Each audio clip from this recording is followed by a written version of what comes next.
Savvy Business Radio, drawing out the best from our guests with our host, Christina Nichman.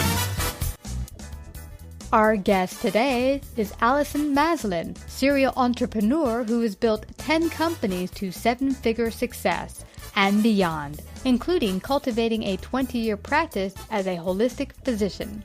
Today, she shares her enlightening new book, Scale or Fail, How to Build Your Dream Team, Explode Your Growth, and Let Your Business Soar. Get your very own copy of Scale or Fail and find out more about Allison at Allison Maslan, that is ALLISONMASLAN.com. Hi, Allison. Welcome to Savvy Business Radio. How are you this morning? I am doing fantastic. I'm really excited to be here. Oh, we're excited to have you. You are a serial entrepreneur who's built 10 companies, 7-figure success, and you've been a holistic practitioner for over 20 years, and you've written a wonderful new book called Scale or Fail. And we talked before the interview how important it is.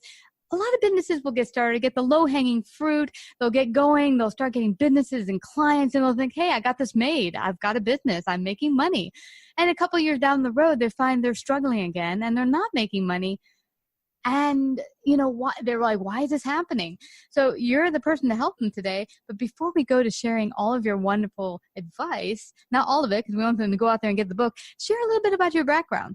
Well, definitely. I grew up in a very entrepreneurial family. My father built a large chain of women's clothing stores, and he was so passionate about his work.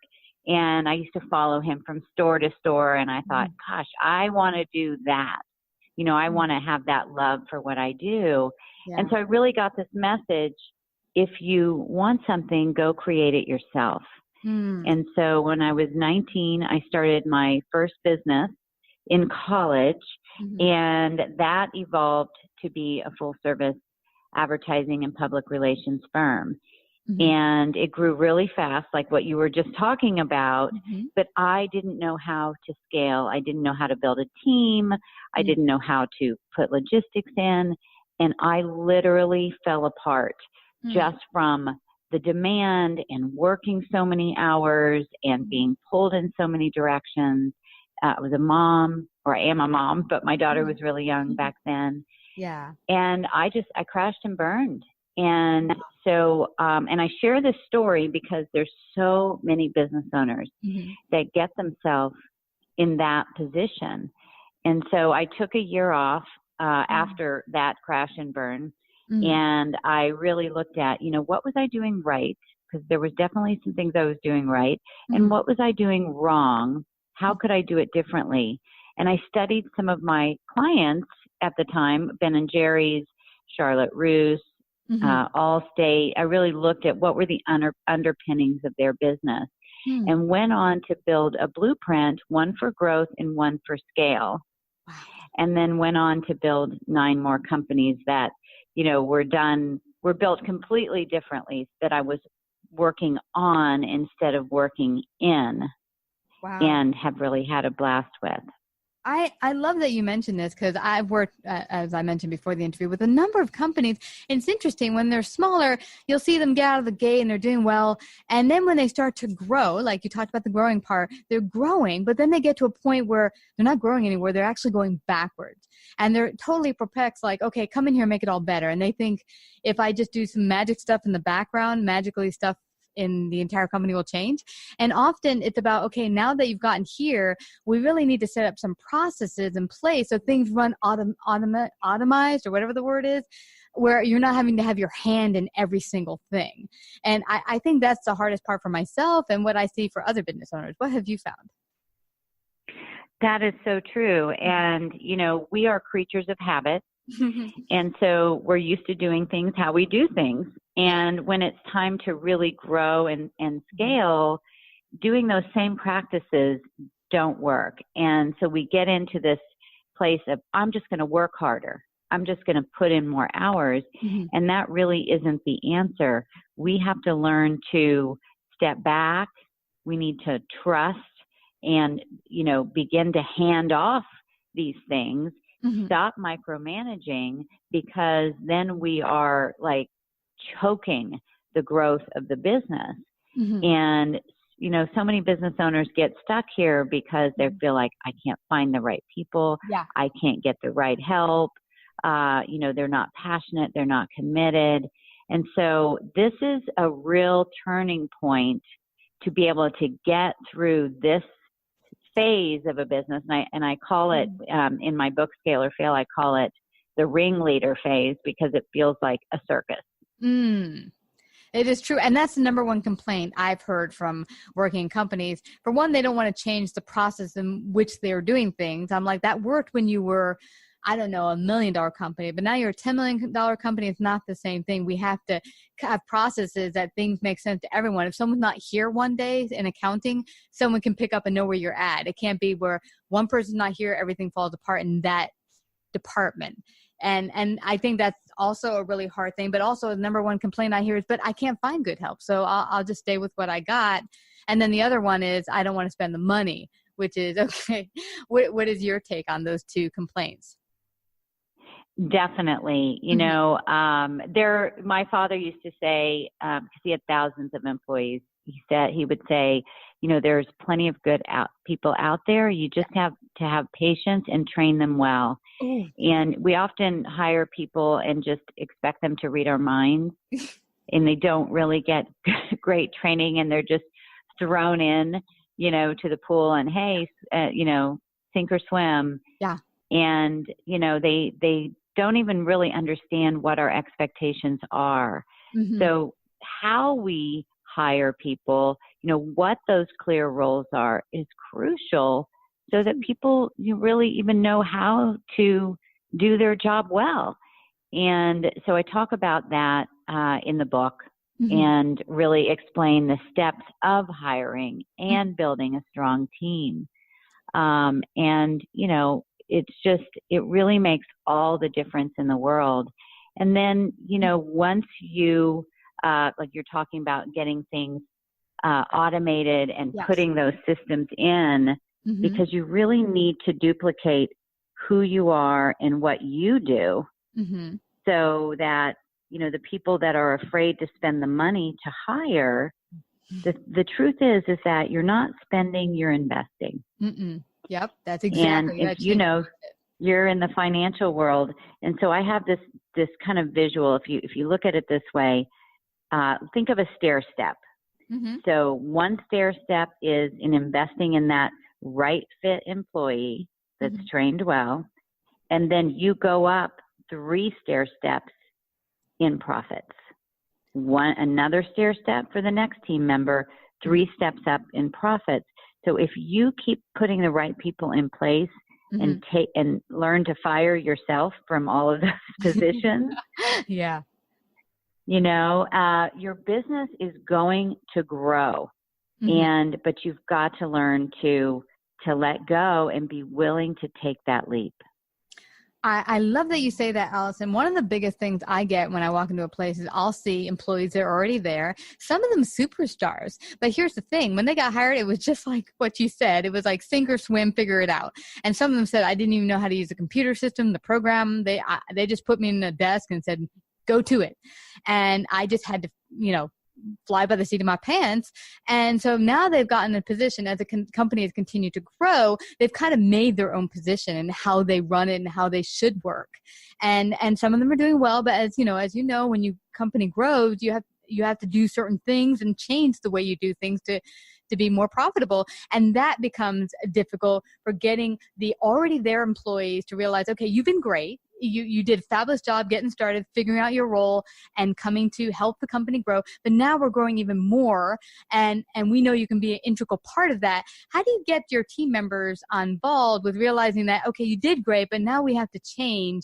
How do you bring that message to them and not make them feel like what you did before didn't matter? Well, it's all about education, and that there is a saying, what got you here won't get you there.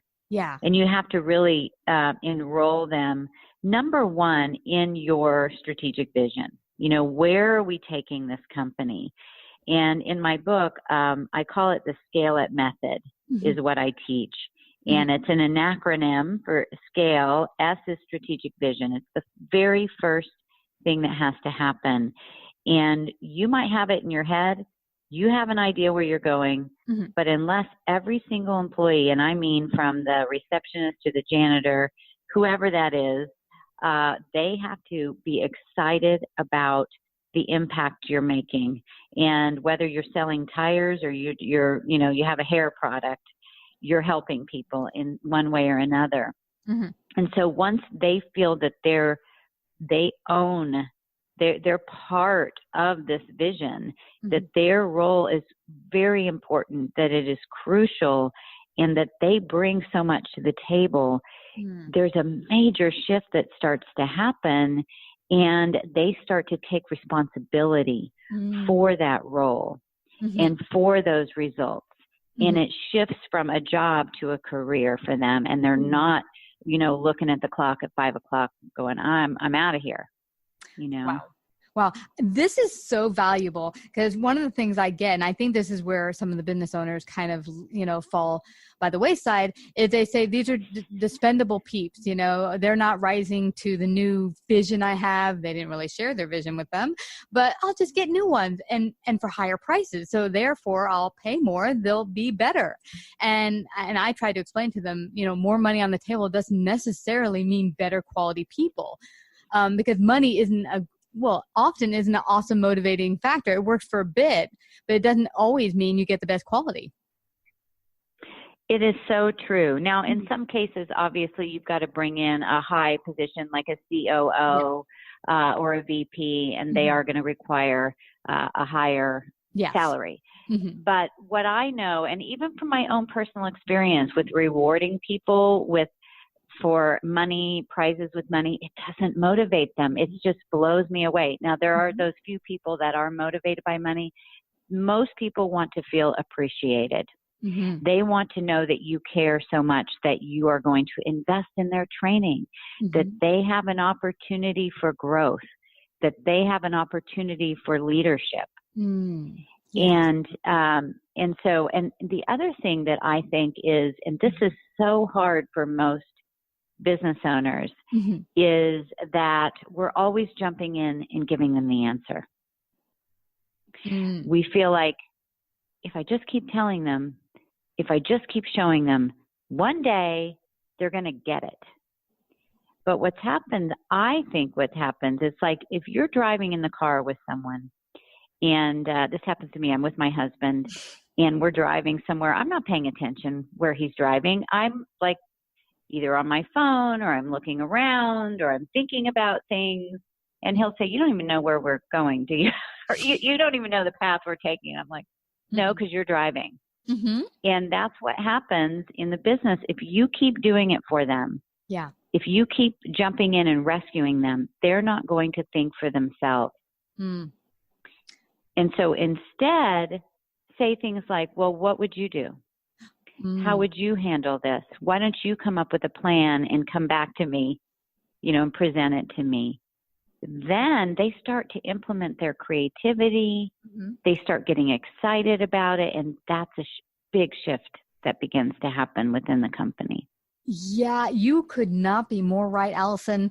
Back in one of the companies I worked at prior many years ago, there was one of the best bosses I ever worked with. People could not stand him when he first started, because we had really an easy breezy department where anyone did whatever they wanted, which is pretty much no work at all, a lot of us. And so he was hired to get things in track and get people working. And of course, people were like, when you're used to doing nothing, and now you have to do something, they're not too pleased. So he got us on the track, because we were in AR, so that you had to have quotas. How much are we going to bring in, money-wise to the company? Because that's our point. AR is to bring in the money. And so we have to have clear boundaries and definitions of what we're going to bring in as a department, individually. And, there was some pushback. People weren't happy about it. But as the department grew, and he would, put on those quotas, and, he would also reward when, as a department or individually, we met the quotas. But he would also say, if a problem arises, okay, what's your solution for it? Yeah, and if plan A didn't work, what's your plan B and C? And so he would put that responsibility on your shoulders and assign us, certain portfolios, whatever it was. But people really rose to the challenge. We became the best department in the company, and in that company, it was the first department to get bonuses. Not even the sales. They got their commission, but no bonuses. We were the only department that got a bonus, and it continued that way even today based on the way he set up that department. And really, it was giving each person value and responsibility. Stay tuned after these messages from our sponsor, The Neat Company. Are you a small business owner or service provider looking to find a way to streamline your business's finances and cut back on time-consuming data entry? How would you like to save up to 12 hours a week on your bookkeeping? The Neat Company has a solution. As a cloud-based data entry and document management software, they allow you to easily capture all of your expenses via mobile device, direct upload, scan, or email. My favorite feature of this awesome software is using my cell phone to take pictures of all of my business expenses, receipts, and invoices. The software then reads key elements of my document and integrates them directly into my accounting software, like QuickBooks. You can then run easy-to-understand reporting of all your expenses and data. Bookkeeping has never been made easier. The best part is you'll never have to struggle again at tax time getting all of your financial information together. And Neat Company offers a number of low-cost options for businesses of any size and budget. For our savvy listeners, the Neat Company is offering a special 30-day free trial. Visit neat.com/SBR. Again, to take advantage of a 30-day free trial, visit neat.com/SBR. Exactly. And then we feel pride in what we're doing. And it's exactly really what we want. This is what we want from our teams. We want them to stand up. We want them to take pressure off of our shoulders, but we're not giving them the chance to do that. That's the interesting thing. And then we get frustrated, resentful, and all of those things. But it's just, there's a shift that has to happen. And it all of a sudden you wake up, you've got a bigger company, and you can't operate it like a startup. And so it's really for us to learn how to fill these new shoes, shift from being a boss to a leader. And, and these are all the things I outline in the book, literally step by step, how to implement these new practices. Well, it's interesting, Allison, when I talk to a lot of business owners, regardless of size, a lot of them will think, we're pretty jamming here. Our customers, our employees love us. I'm the best leader in the universe. And it's funny because when I start talking to either their employees or their customers, I get a totally different picture. How do you begin as the owner, the business owner, to really get a reflection of what's truly going on? Because I know you could look in the mirror and see one thing, whereas the world can see something else. How do you begin to get a true picture of where you are so then you can grow as a leader and as an entrepreneur? Well, I think you want to examine the different quadrants of your business. And one thing that I have in the book, Scale or Fail, I call it finding your super pros. So when we look at our business, we might see 10 different divisions, and it's overwhelming, from sales to finance to team to systems, all of these things. And, it at any minute, it feels like, we're waiting for the shoe to drop. And so what I've done is divided into 4 quadrants, and that is revenue streams. So whatever it is you're selling, traffic, how you're driving traffic to you, sales, and operations. And operations is finance, team, systems.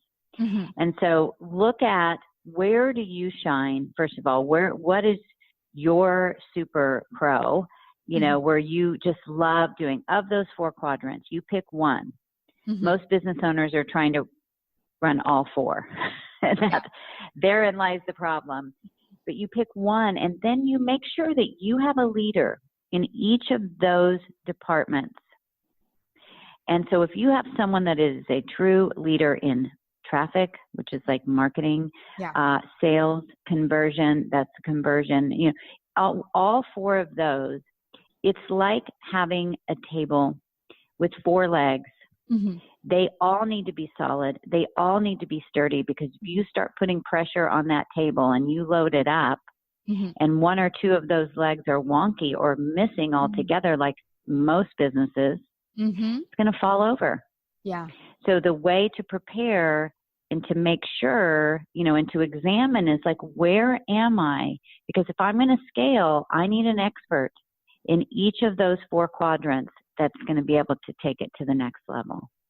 That is tremendous and very true, to take an honest look at it. And it's not about not liking someone, because I've gone into certain businesses and I'll be like, I'll look at the different departments. I work in finance, and I'll see that certain leadership positions, well, the person is not really the best leader, and it's nothing to do with the person themselves. They could be wonderful people, but as far as leading their crew, they're not that. And I can tell by seeing the interaction between them and the workers. They're not working together. They're working opposing each other.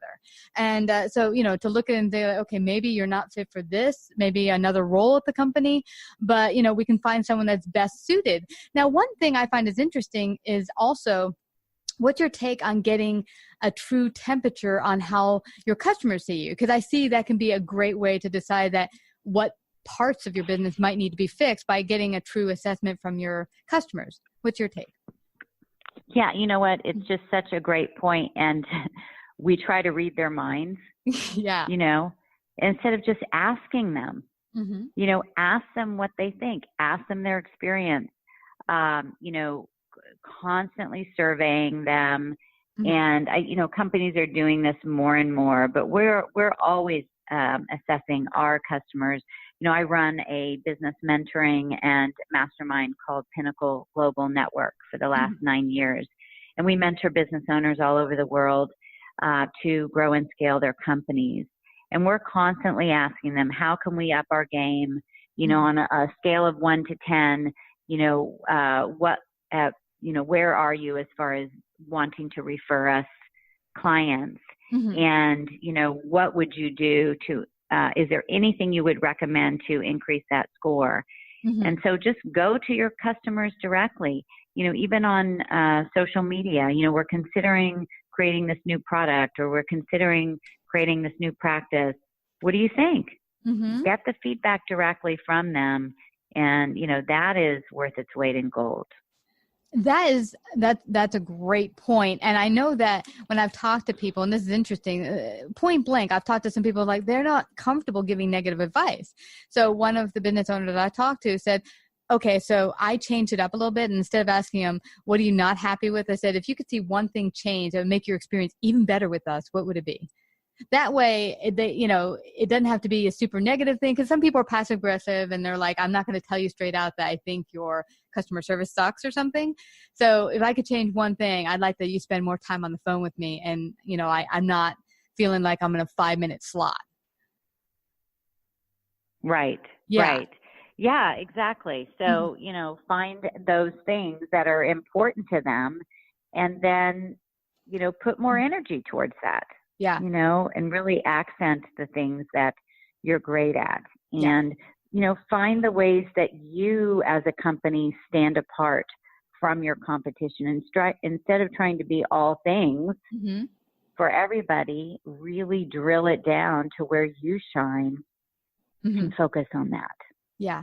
And this is great. I mean, it doesn't have to feel horrible, but no matter what part in your life, whether you're in a business or you're growing in your personal life, there'll be times where you have to self-reflect as a business owner or a person, be like, okay, these are things I'm not happy at looking at, but it's so important to be able to honestly look at what your employees, what your customers are saying. Because I worked recently with a company who they had their company meeting, and they were like, oh, all our customers love us and we have the best employees ever. They can't wait to come to work. And then I start interviewing people and they're like, I hate this place. I can't wait to leave. And the customer's like, well, I'm thinking of going somewhere else and jumping ship. I'm thinking, I don't think the leadership here or, the people running the company really have a true pulse. And so as a business owner, what has been your advice? Say you're a business owner. How do you truly get into what the true picture is? Because it's hard to see the uncomfortable facts sometimes. Right. Well, I mean, it really comes down to, communication. Mm-hmm. So you were asking them directly, right? And then Yes. they were sharing with you, Mm-hmm. this is how I really feel. So there's obviously a breakdown in communication because they think they're fine and, they've got their head in the clouds. Yeah. And look, it's hard to hear those things. Yeah. It's not easy because, we are so passionate about our business. We care so much. And it really is heartbreaking when you hear it. It's hard not to take it personally, but you can't. You've got to step back and say, okay, this is, very constructive criticism. Look at it, as a gift. Yes. On how you can improve, because sometimes it's just little things that can make a difference. People want to be heard. Yes. Yes. They want to be appreciated. They want you to be nice to them. That's really what people want. Yes. And to be heard. I love that. That is so, so true. And see, when I'm hired as a third party, that's what's so awesome is because you wouldn't necessarily sit down with your boss or the president of the company and say, yeah, I don't like this so much, because you're like, they might fire me. But when I'm a third party, that I come in and I'm like, okay, I'm going to get the pulse on what people are feeling, from the CFOs to the employees to the customers. Now I can get a true picture from a third party that no one feels are going to offend, and now get everyone on the same page and go like, here's how everyone's feeling. Here's what would make them feel appreciated, or how they could feel they could be adding value to the company more. And here's what the customer wants. So then now you have a real starting point of what we can do to fix things. Exactly. Mm-hmm. Exactly. So, as I said, take that as a gift, but really don't just do it when things are in crisis. Like, what are some systems that you could put in place so that you're asking these questions on a regular basis, so that you stay on top of the pulse of what's happening and you're preventing instead of dealing with cleanup in a crisis? Yeah. Because what happens when you're in cleanup and you're in crisis mode? Sometimes you're not the most effective. Sometimes you're acting from this kind of super stress mode where, I know of myself, when there's certain situations or launches come up and you're in crisis mode, you get a bit snappish, and everyone's not at their most effective in that stance. So it's best, as you said, to do it when things are not in crisis, so you can come up with a good strategy and processes so that when things do get hairy, you know how to handle them. Absolutely. Absolutely. And really and that's what Scale or Fail is about. How do we really build this entity that's going to thrive and grow? And, I give some really great stories in there as well. And one of our clients who had been, she and her husband building a cold storage construction company for 10 years.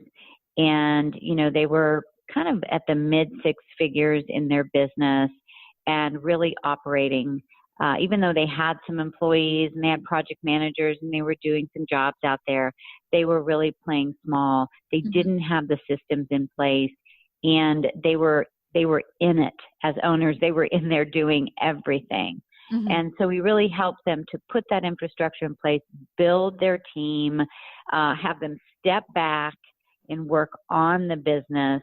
And also see the mindset of, we really can grow. We can have a bigger entity. And they grew to 6 million in 2 years. That's amazing. I bet their lives are totally different today. Totally different. Yeah. In fact, now they plan these big vacations every year. They're taking a month going on. They went to Alaska cruise. Now they're taking another big cruise as a family. And it doesn't mean working harder. It truly is about putting the right strategies in place and working smarter. Yeah. And you just said something there that got me thinking. One of the things I hear from solo entrepreneurs is that they kind of get into this point, part of their business where they're working for it, that they're enslaved to their business. And you didn't start a business so you could be a slave to it. You want to have a business so you could add value to the world, bring your service, product, or information to the world in a way that, people need and want, but not be enslaved to it. So it's about having it work for you instead of you working for it. And I think that's what you're giving people by allowing them to learn how to scale or fail. You've got the option. Yeah, definitely. And, because I experienced it. That's where I was in the early days in that first business. And I had no life. I was miserable. I was a complete wreck, and my health was really threatened. And, business owners are the worst at taking care of themselves. They put themselves last. They pay themselves last. And this is not why you got into business. So It's like, let's take a cold, hard look at what's going on here. And you can shift it around. And this is what I outlined for you. And the changes are quick. They really are. But the key is getting out of our own way. This has been so tremendous. Such great wisdom today. Where can everyone get a copy of your book?